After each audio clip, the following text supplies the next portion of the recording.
Dave? Yeah. That means we've got through.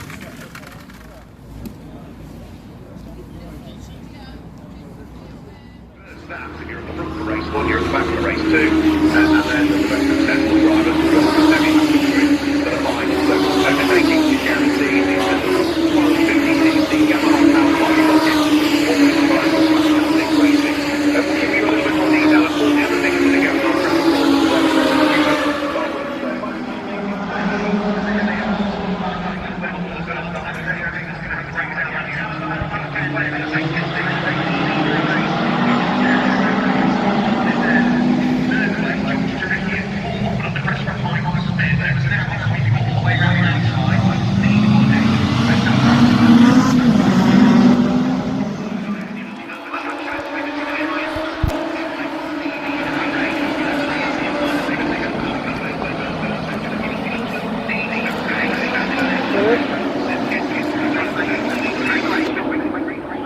Hold on 1 second, Dave.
In the lead of the race, yes, Keith Faster leads. Marcus Pettit second place. Mike Stubb is there in third position, starting from the pit lane by the look of things. And our world champion as well, Jordan O'Brien, Alan, by the look of things, opted to start at the pit lane. It's a long way to go.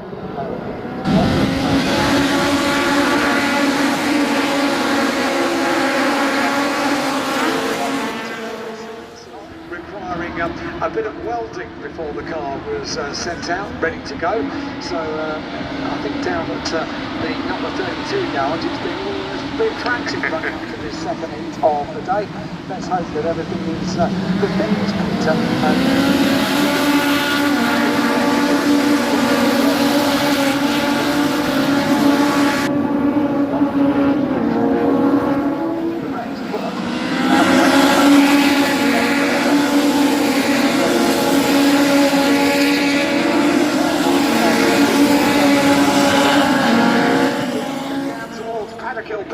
So the four-time consecutive champion John Mickle having to defend through Paddock-Hill Bend. He carries the momentum. 57th quick.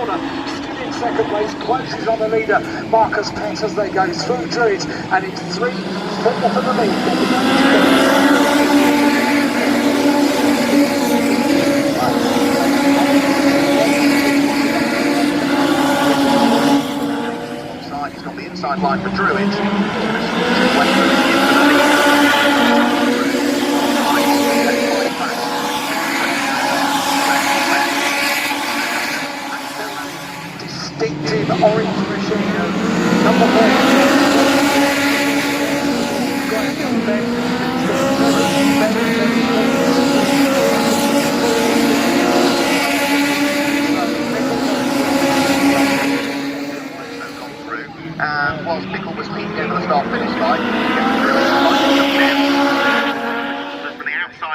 row of the grid. Ben Kasperchek is a little bit slower away. Gemma Moore didn't get away particularly well either, so the number 25 car is going down through the order, and there's contact and into the barriers backwards. Has got yesterday's race winner Stephen Chandler. We also lost another one into the gravel. It was sort of 3 cars all going for the same little piece of tarmac, and poor old Stephen Chandler was spun around, tipped into the barriers, and he will be able to continue, but there's a heavy amount of damage to the tail end of his car. There's another car